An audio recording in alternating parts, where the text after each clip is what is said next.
رمضان میں میری اور آپ کی سستیاں انتہا کو پہنچی ہوئی ہیں، ٹھیک ہے جی، فجر میں ہم نے سحری بھی کی، گھر میں نماز پڑھی، ادھر ہی سو گئے، کیوں جائیں مسجد میں؟ وہاں ٹائم لگے گا، چھوڑو یار نیند جا رہی ہو۔ میں پھر کہہ رہا ہوں پورا سال سوئے نہیں ہو، تھکے نہیں آپ سو کے؟ یہ مہینہ سلانے کا نہیں ہے بھائی، یہ مہینہ جاگنے کا ہے، جھنجھوڑنے کا ہے، تلاوت قرآن کا ہے۔ اپنا محاسبہ کریں، کون کون ہے جو قرآن پڑھا ہوا ہے اور اس نے اب تک 4 دن گزر گئے، کتنے سپارے پڑھے آپ نے؟ کس نے نیت کی کہ میں اس پورے مہینے کے اندر 2 مرتبہ قرآن پڑھوں گا، 1 مرتبہ پڑھوں گا؟ کون ہے وہ؟ اور کتنی کوشش آپ نے کی؟ خدا کے گھر میں آپ نے کتنا وقت دیا؟ کچھ بھی نہیں۔ جہاں اس کی رحمت کے دریا بس برس رہے، وہاں مجھے اور آپ کو میرا اور آپ کا نفس کھڑے نہیں ہونے دیتا، ٹھیک ہے جی۔ پھر ہم حالات کا رونا پوری دنیا والوں کے سامنے روتے ہیں، اور جب روتے ہیں ایسا لگتا ہے کہ ہم کائنات کے سب سے زیادہ مسکین لوگ ہیں، جبکہ ہم نے تو مزدوری بھی نہیں کی۔ میرا مالک مجھے کسی جگہ کھڑا کر دے نا کہ یہ آپ کی ڈیوٹی 8 گھنٹے کی، 8 گھنٹے کے بعد آپ کو 1000 روپے دوں گا،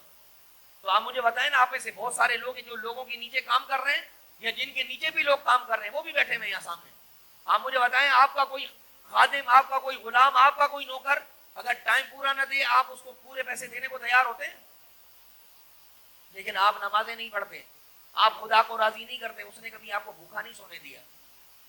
ہاں کریں نا محاسبہ، پھر کریں موازنہ، آپ ہی مالک بن کے بیٹھے، وہ مالک الملک تو وہ ہے، اس کی شفقتیں اور اس کی رحمتیں اس کا کوئی مقابلہ نہیں کر سکتا ہے، وہ تو ان کو بھی دے رہا ہے کہ جو اس کو نہیں ماننے والے بھائی۔ تو پھر میں اور آپ ہم کہاں ہیں؟ تو خدا کے لیے دیکھیں، آج ماہ رمضان کا پہلا جمعہ جا رہا ہے، ابھی چند ہی نماز میں، بس میرا بیان تو ختم، ابھی سنتیں ادا کریں بس، نماز جمعہ یعنی پہلا وقت آج ختم، آج پہلا جمعہ، پیچھے آپ کا 3 جمعے ہیں۔ اگر میری آپ کی زندگی ہوئی تو میں شاید یاد سے آپ کو آئندہ جمعہ یہ کہتا ہوا نظر آؤں گا کہ آج جمعے کے اعتبار سے ماہ رمضان نصف ہو گیا، ختم، آدھا۔ وہ آپ ہی لوگوں نا جو پچھلے سال الوداع میں رو کے پڑھ رہے تھے کہ جب گزر جائیں گے ماہ 11 اور تیری آمد کا پھر شور ہوگا، بتائیں ان کو آ گئے رمضان، آپ کدھر ہو؟ کیا کیا ہے آپ نے پچھلے رمضان میں، اور اس رمضان سے لے کے اب تک آپ نے کیا کیا؟ آ جاؤ۔ تو خود بخود آپ کو کسی اور کی عدالت میں جانے کی ضرورت نہیں ہے، آپ خود اپنے محاسبے کریں، محاسبہ خود، آپ کو پتہ چل جائے گا کہ وہ وقت آپ کا کیسے گزرا اور یہ وقت آپ کا کیسے گزرا۔ اگر آپ نے پچھلا رمضان بھی سو کر گزار دیا اور بغیر جماعت کی نمازیں پڑھ کے گزار دیا، اور پھر یہ مہینہ بھی آپ نے ایسے ہی گزار دینا ہے، تو بتائیں پھر ایسے تو سینکڑوں رمضان میری اور آپ کی زندگی میں ہے، کوئی فائدہ نہیں، کوئی جب انقلاب ہی نہیں ہے، کوئی دین کا جب درد ہی نہیں ہے، ٹھیک ہے جی، کوئی اللہ اور اس کے رسول کے احکام کی پابندی کرنے کا کوئی جذبہ ہی پیدا نہیں ہوا، تو پھر ایسے رمضان روز روز بھی آتے رہے تو کیا فرق پڑے گا؟ کوئی فرق نہیں پڑے گا، کچھ بھی نہیں۔ ایسے میں آج صبح بھی کہہ رہا تھا کہ آج چوتھا روزہ ہے، آج یعنی بچے کو بھی معلوم ہے آج چوتھا روزہ ہے، کیوں؟ یہ اس مہینے کی برکتیں ہم دن گزارتے ہیں، آج 1 ہو گیا، 2 ہو گئے، لیکن باقی مہینوں میں، عید کے مہینے میں آپ سے 1 ہفتے کے بعد پوچھ لوں گا کہ بتائیے آج کیا تاریخ ہے، آپ نہیں بتا سکیں، ٹھیک ہے جی، 2-3 مہینے گزرنے کے بعد تو پھر بہت دیر ہو جائے گی بھائی، پھر تو آپ کو پتہ ہی نہیں ہوگا۔ ہمیں صرف دنیاوی اعتبار سے شمسی تاریخیں یاد ہے، قمری یاد نہیں ہوتی۔ تو میں آپ سب کو کہہ رہا ہوں، سب کو دیکھیں، یہ مہینہ ہے، اس کی قدر کریں، قدر، ہاں سحری کریں، لازمی کریں، سحری سنت ہے، سنت میں برکت ہے جی، کھجور کھائیں، لازمی کھائیں، یہ نہیں کہیں کہ بس صحیح میرا جو ہے نا گزر ہو جائے، نہیں گزر ہو جائے گا واقعی آپ کو، یہ ایک لمحہ ہے، اس کو آپ جو ہے نا سینے سے لگائیں، پکڑیں اس کو جی، جانے نہیں دیں، اگر سنت ہے تو سنت کو پکڑیں، اگر فرض ہے تو فرض کو پکڑیں، واجب ہے تو واجب کو پکڑیں، جانے نہیں دیں،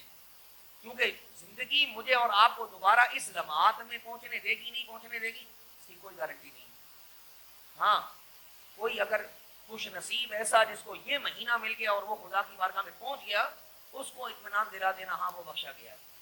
کیونکہ یہ اطمینان میں نے نہیں دیا، یہ اللہ کے نبی آمینہ کے لال نے دیا ہے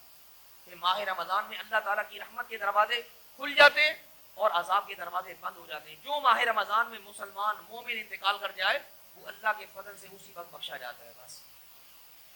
یہ ایک سبب ہے بھائی، یہ میں اور آپ نہیں جانتے ہیں کہ کب میری اور آپ کی زندگی تمام ہو جائے، تو خدا را میں اپنا اہتمام کروں، آپ اپنا اہتمام کریں۔ میں پھر کہوں گا، دیکھیں نمازوں میں سستی نہیں کریں، جماعت میں آئیں، مسجد میں حاضر ہوں، با جماعت نماز پڑھیں،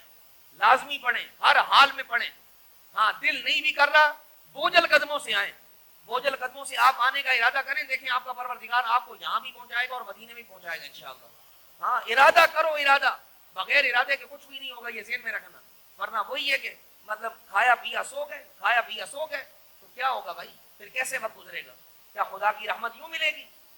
ایسے نہیں، آپ کو بھی دودھ دہی لینے کے لیے نا اٹھ کر دکان والوں کے پاس جانا پڑتا ہے اور جا کر صدا دینی پڑتی ہے، پاؤ دے دو، آدھا پاؤ دے دو، اور پھر جا کر کے وہ آپ کی خواہش پر دیتا ہے آپ کو۔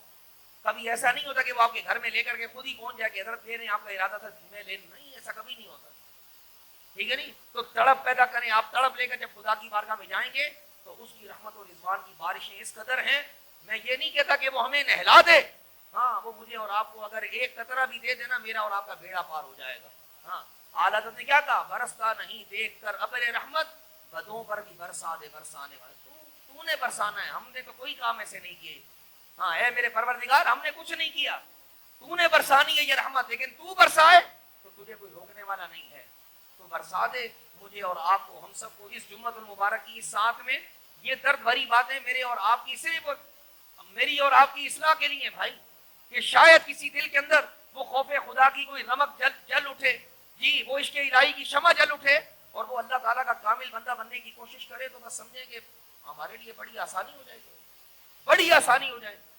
تو کرم کرم کی دعائیں کرے،